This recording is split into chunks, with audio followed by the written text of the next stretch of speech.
Notre invité exceptionnel de cette matinale, c'est pour le parler émergence, c'est Michel Audemand, le directeur général de Gemmo Asset. Bonjour Michel. Bonjour Fabrice.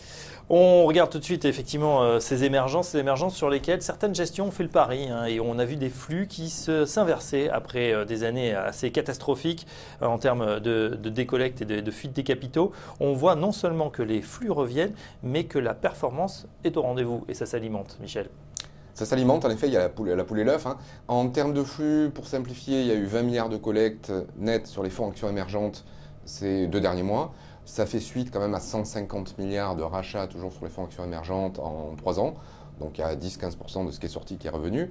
En termes de surperformance, on est à peu près à 6% de surperformance. Donc c'est la première fois que les émergents surperforment aussi depuis 4 ans. Là aussi, en mettant en perspective, il y a eu un peu plus de 50% de sous-performance des émergents par rapport aux pays développés. Donc on le voit dans les graphes, à droite là par exemple. Ça y est, le rebond est là, sûrement tout n'est pas fait, mais on a sûrement touché des points bas. Effectivement, les capitaux, on en a parlé. Alors, on va parler des risques et des opportunités, des menaces, voilà, sans parler de matrice. On regarde quand même ce qui inquiète toujours ces marchés avant de revenir peut-être plus franchement, c'est la croissance de l'endettement et toujours la faible rentabilité. Qu'est-ce que vous en pensez, Michel ? Oui, c'est vrai, il y a un problème. Il y a un problème d'endettement en Chine, il y a un problème d'endettement dans l'immobilier. On voit que les banques ont des bilans qui sont fragiles. On n'a aucune banque, aucun acteur de l'immobilier, aucun acteur des matières premières en Chine. Pour simplifier la Chine, il y a 80% de la Chine qui ne vous intéresse pas, de la cote chinoise, parce qu'on estime que c'est un petit peu un risque. Alors entendons-nous bien, pas de risque systémique, du moins de notre point de vue. C'est-à-dire que les banques sont sous-provisionnées à notre avis, elles vont devoir passer des provisions assez importantes dans les 3-4 ans à venir. Ça va coûter aux actionnaires, mais il y a l'État, il y a un peu plus de 3 000 milliards de réserves de change. Vous savez très bien que les réserves vont globalement arrêter de fondre, elles avaient bien baissé en la fin de l'année dernière, autour de décembre. On était à peu près à 100 milliards de baisse de réserves par mois. On est revenu légèrement positif au début de l'été, là on est très légèrement négatif. Mais enfin, n'oublions pas que ce sont surtout sur ce niveau-là des investissements. Chaque fois que la Chine achète une société à l'étranger, et Dieu sait s'ils sont actifs, ne serait-ce qu'en Europe aujourd'hui, bien ce sont des sorties de devises, enfin des sorties de dollars. Donc les réserves de change baissent. Aujourd'hui, plus de soucis de réserves de change, et très clairement, un pays qui va avoir un problème d'endettement, qui est en train de le gérer. Les banques ont passé un peu plus de 300 milliards de dollars de provisions ces 6 derniers mois, donc elles ont compris le problème, elles l'adressent.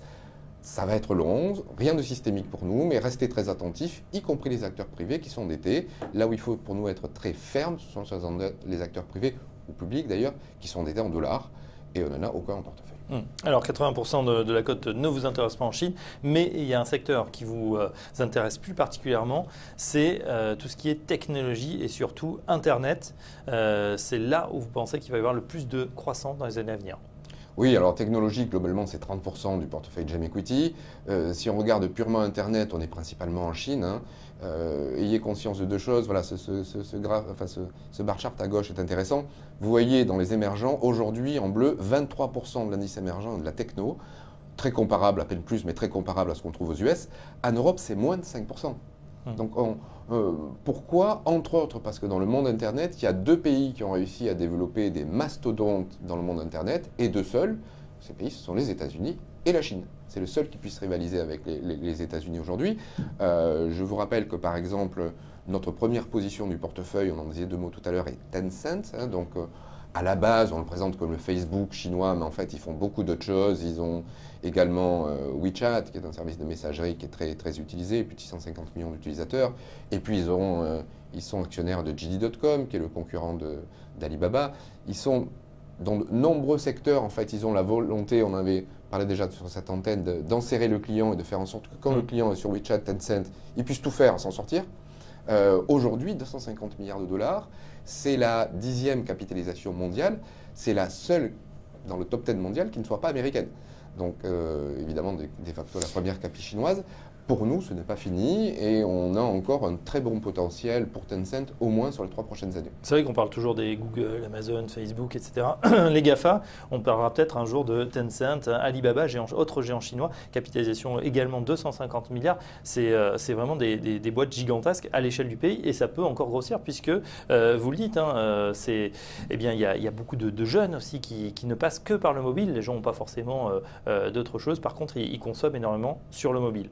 Exactement. Et puis pour aller sur les acronymes dont vous parliez, ça y est, on l'a déjà, c'est BAT. Hein, ça fait un peu Batman, c'est Baidu, Alibaba, Tencent, donc qui est le GAFA. Trois positions dans le portefeuille. Chinois. 3 positions dans le portefeuille. On regardera ça tout à l'heure. On continue justement sur les opportunités. Donc stabilisation en Chine, stabilisation industrielle, stabilisation boursière également. On se souvient que l'été dernier, la Chine quand même avait fait trembler l'ensemble des places financières mondiales avec cette dévaluation. Ça maintenant, ça a l'air derrière nous, Michel. Ça là derrière nous, mais enfin, il y a quand même tout doucement, sans qu'on en parle, le yuan se déprécie progressivement. Hein, donc ça continue quand même malgré tout discrètement en coulisses. Ce que nous ne voyons pas, nous, c'est une Chine fragile. Et au contraire, il faut sûrement s'inquiéter plutôt d'une Chine conquérante qui, en un mot, dit trivialement, va nous bouffer. Le risque, c'est qu'en effet, ils achètent petit à petit tous les beaux acteurs industriels. On l'a vu en France, il y en a quelques-uns, on ne va pas faire la liste, mais vous les connaissez, qui sont passés sous pavillon chinois, y compris dans le monde du football, puisque vous savez qu'aujourd'hui, la Chine a pour ambition d'être une grande nation du football à horizon de 30 ans. Et on en reparlera, mais je leur fais confiance pour atteindre leur objectif. Donc, pas de risque sur la Chine. Par contre, très clairement, macroéconomiquement, nous ne sommes pas très optimistes chez GMWeb. On voit une croissance de 4,5 à 6, ce qui est un petit peu plus bas que ce qu'on fait aujourd'hui, ce qui, je pense, si ça devait se passer, décevrait le marché. À notre avis, à tort. Pour deux raisons. La première, c'est qu'on est devant la deuxième économie mondiale et même 5,5-6 de croissance, c'est beaucoup plus que ce que l'on a aux États-Unis. Et puis, il faut un peu raison garder. La deuxième économie mondiale ne peut plus croître à 10-12% par an. Mathématiquement, c'est pas possible. 5-6 aujourd'hui, c'est autant, voire plus que du 10-12 il y a 6 ans. Et puis, la deuxième raison derrière cela, c'est que, pour laquelle on n'est pas très négatif, c'est que en fait, il y a deux mondes chinois. Il y a la Chine d'hier avec les matières premières, les banques, l'immobilier qui officiellement est à zéro, donc très objectivement doit être en décroissance aujourd'hui et pour les années à venir. Et puis il y a la Chine, on parlait tout à l'heure d'Internet. Internet, c'est 15% du portefeuille. Donc la moitié de notre investissement en Chine, puisqu'on a à peu près 29-30% en Chine, la moitié de ce que l'on a en Chine, c'est Internet en Chine. On parlait d'Internet, on peut parler de la consommation. Il y a des secteurs où la pharmacie, qui est un secteur sur lequel on est très présent aussi en Chine, il y a des secteurs qui se développent très vite. Donc des raisons pour être macroéconomiquement pas très optimiste, mais microéconomiquement au niveau des sociétés, en faisant un tri efficace, très optimiste. La Chine, c'est 30% du fonds, de votre fonds principal, on va en parler dans un instant. Très concentré, donc techno, Internet. Ce qui vous intéresse également, c'est que vous avez noté une amélioration des marges. Oui, alors c'est le point principal de cet été, puisque finalement, ce dont on parlait tout à l'heure, les flux et la surperformance, c'est dans la poule et l'œuf, ça peut être un peu jugé comme la conséquence. Le point majeur qui nous rend très optimistes pour les prochaines années, et là c'est pour commencer le graphe de gauche qui est important, vous voyez, ce sont les marges des entreprises émergentes.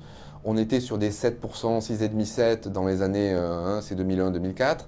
Ça a chuté, bon, les mannes, puis c'est revenu, mais on est quand même revenu sur du 4%. Et ça a redivisé par deux à nouveau à autour de 2% pour simplifier. Donc on est passé de 6 à 4 puis à 2. Cette division par 2 ou par 3, suivant quand vous prenez la référence, et vous voyez que ces 4-5 dernières années où les marchés émergents étaient très bas, la vraie et seule raison de la faiblesse des marchés émergents, c'est parce que les marges des entreprises émergentes avaient chuté. On investit dans des sociétés, donc quand les marges ne sont pas bonnes, évidemment, c'est désagréable. Vous l'avez vu sur le graphe, on voit un net rebond récemment à gauche. C'est très clair pour 2-3 raisons. Première, stabilisation des marchés de matières premières. Même s'il n'y a pas beaucoup de matières premières dans le Jam Equity, il y en a dans les émergents, et la stabilisation fait du bien au résultat. Deuxièmement, sur les entreprises cœur, eh bien, on a une légère augmentation, mais quand même un peu significative du chiffre d'affaires, des capex sous contrôle et donc des cash flows qui remontent très bien.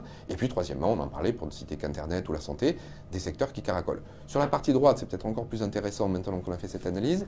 Vous voyez les rebonds des marges et à côté les écarts de performance émergents développés. En bleu, c'est les marges, ça y est, c'est en train de bien rebondir.